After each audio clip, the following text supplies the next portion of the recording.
So hello everyone, আসসালামু আলাইকুম। And আজকে আমরা এই ভিডিওটা করার মেইন রিজনটা হচ্ছে আমরা অনেকদিন ধরে প্ল্যান করছিলাম যে আমরা হররের কিছু ঘটনা, সত্য ঘটনা আমরা আপনাদের কাছে তুলে ধরবো। সো আজকে যে ঘটনাগুলো আমরা শেয়ার করব, এটা আমার আন্টির মুখ থেকে আপনারা শুনতে পারবেন। সো এই ঘটনাগুলো আপনাদের কাছে অবশ্যই ভালো লাগবে। সো আমি ডিরেক্ট ঘটনা চলে যাচ্ছি কোনো কথা না বলে।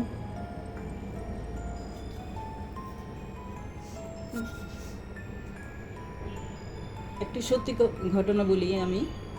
আমরা যখন নিজেদের ঘটনা এটা, আমরা যখন জুরাইনে ছিলাম, জুরাইনে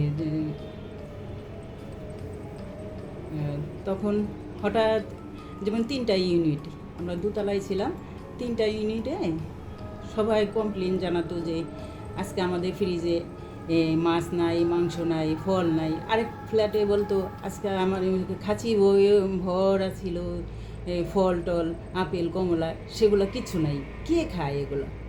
আমরা তো ভয়ে আতঙ্ক হয়ে থাকতাম, আমি আমার মেয়ে আতঙ্ক হয়ে থাকতাম, হায় হায় কি ভূতের বাড়িতে আসলাম নাকি। তারপর একদিন করছি কি, আমি জুরাইন বাজার থেকে ইলিশ মাছ আনছি। ইলিশ মাছ আনার পরে সেদিন খাই নাই, তারপরের দিন খাবো বলছি, ফ্রিজে রেখে দিছি। আর দেশের বাড়িতে থেকে ওই ছিল, ওই যে গরুর মাংস নিয়ে গেছিলাম, তারপরে পাবদা মাছ, এই নানান পদের মাছ টাছ নিয়ে গেছিলাম, ওই যে আমার বোন দিয়ে দিয়েছিল। যাই হোক, সেগুলো আমি ফ্রিজে রাখছি। রাখার পরে হঠাৎ আমি, আমার মেয়ে এক ঘরে শুয়ে আসছিল, আমি আরেক ঘরে, 2টা রুম ছিল তো, আমি পাশের রুমে শুয়েছিলাম।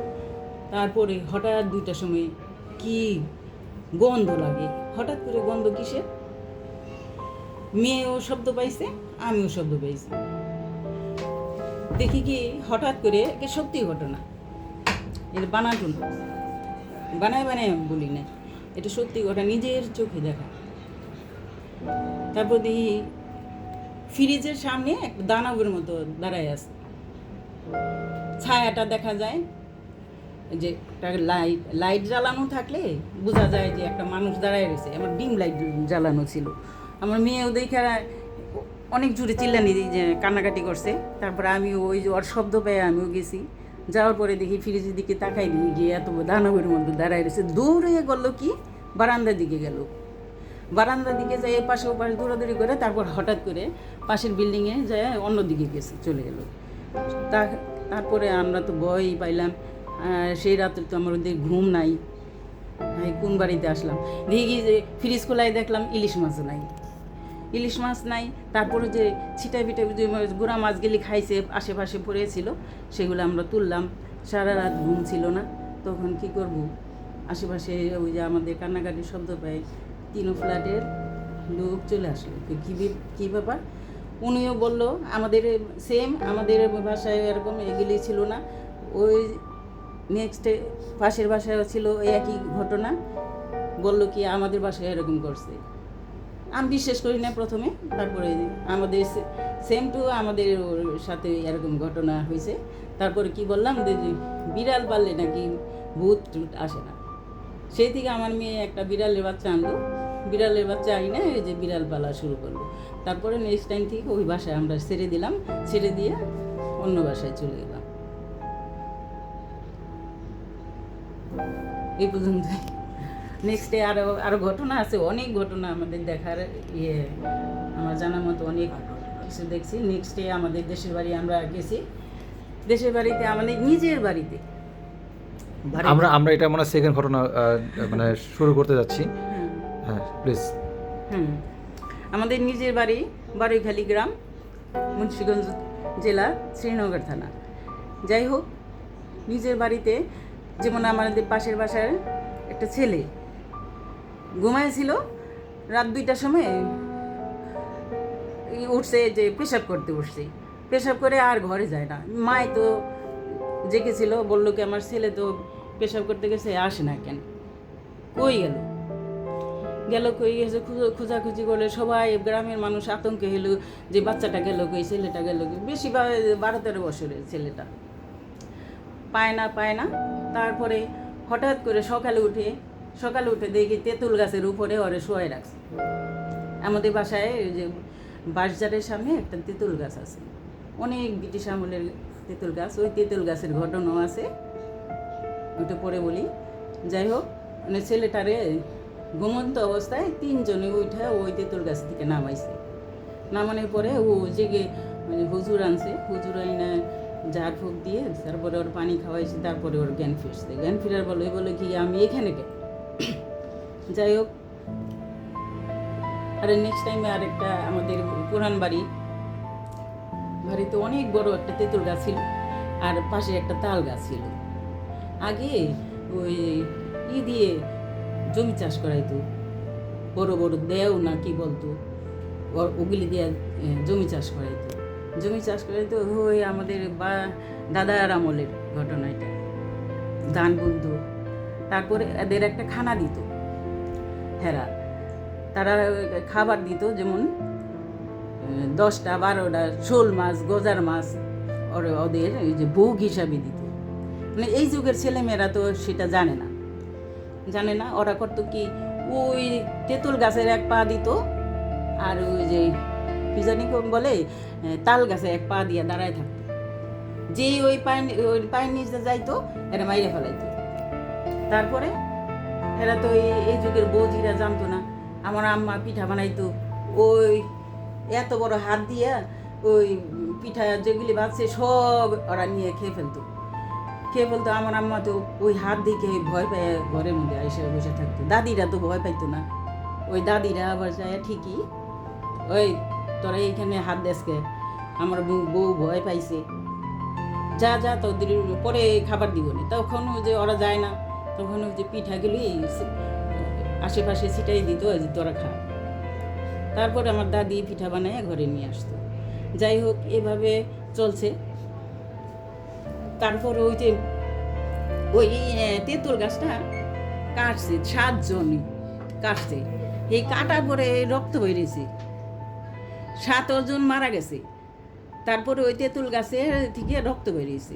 ওই আগের দাদারা ওই তেঁতুল গাছের মধ্যে অগো কি যে বান করে রাখছে না কি জানি বলে, হ্যাঁ, আত্মাটা বান করে রাখছিল। তারপরে হেসে ওই তেঁতুল গাছের কি জানি সেও যখন ডালগুলি একটা পুকুরের মধ্যে ফালাইছে। পুরা পুকুর শুকাই যেত, কিন্তু ওটুক জায়গা ভিজা থাকতো, পানি থাকতো, সবসময় পানি থাকতো।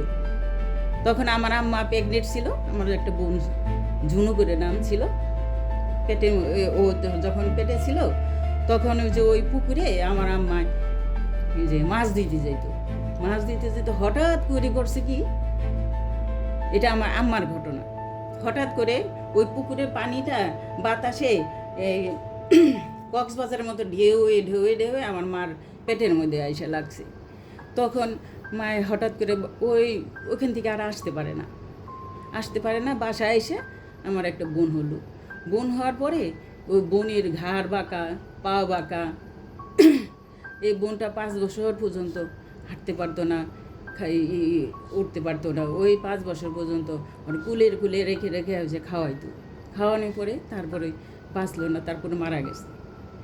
সেম টু সেম ওই যে ওই ওদের খানা দিতে পারতো না দেখে আমাদের বাপ চাচাদের যত সন্তান হইতো, ওই 7 জনের 7 ঘরের সন্তান রে এরকম করে নিয়ে যাইতো, নিয়ে খাই ফেলাইতো।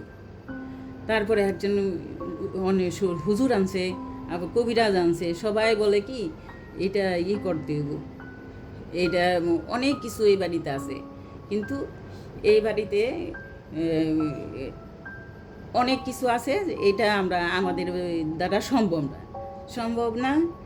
তখন আমাদের একটা নানা আছে গালিমপুরের, উনি এসে বলে কি, আমার আব্বা তো বিদেশে গেছে, আমরা ওই বাগবাড়িতে বাড়ি করব, কি করব, ভয় লাগে। তখন ওই নানাকে আনলাম, নানা এনে বলে কি তোদের করব, তোদের দেখে শুনে রাখবো, কিন্তু ক্ষতি করব না। তখন ওই যে উনি যে আদেশ করলো সেটাই সেই হিসাবে ঘর উঠাইলাম। কিন্তু আমরা তো কোনো দিন দেখি নাই আমাদের বাসায় যে কিন্তু ভয় দেখায় নাই, আমরা বাচ্চাদের ভয় দেখাইছি, কিন্তু আমাদের না। ওই নানা যখন ওই যে সব কিছু ঠিকঠাক করলো না, তখন থেকে আর দেখি নাই। পরে তারপরে ওইটা এখনও আছে আমার চাচার, আমাদের অংশের মধ্যে নাই, কিন্তু আমার চাচার অংশের মধ্যে আছে। চাচার অংশের মধ্যে হঠাৎ করে বড় কড়ই গাছ আছে, হঠাৎ করে বাতাস নাই, কিছু নাই, এই এক একটা কাঁচা কাঁচা ডাল, মোটা মোটা ডাল ও ভাঙিয়ে নিচে ফেলাই দিত, আর সবাইরে ভয় দেখাইতো, হু হু করে ডাক দিত। সে ভয়, অনেকে আতঙ্কে ছিল। আবার আমাদের বাড়িতে অনেক আগের একটা সাপও আছে, সবাই বলে কি দাড়িওয়ালা সাপ, ওই যে দাড়ি গজাইছে পূর্বের কালানের। তারপরে ওই সাপটাও কত উজা আসছে, কেউ ধরতে পারেনি, আজও পর্যন্ত ওই অবস্থায় আছে, সবাইকে ভয় দেখায়, অনেকের চোখে পড়ছে। যাই হোক, এভাবে চলছে। তারপরে ওই যে আর কি করব, যার অবস্থায় সে আছে। মাঝে মাঝে দেখা যায় অমাবস্যা পূর্ণিমা হইলে দেখা যায় শব্দ করে করে। আমার পাশের বাসায় একটা মন্দির আছে, ওই মন্দিরও ভয় পায়, অনেকে যাইতে চায় না। এই তো আসলে দেশে কিছু না কিছু আছে অবশ্যই।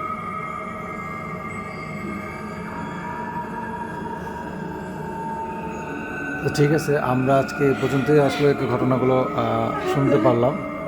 সো ওই হোপ আপনাদের সবারই ভালো লেগেছে। Thank you.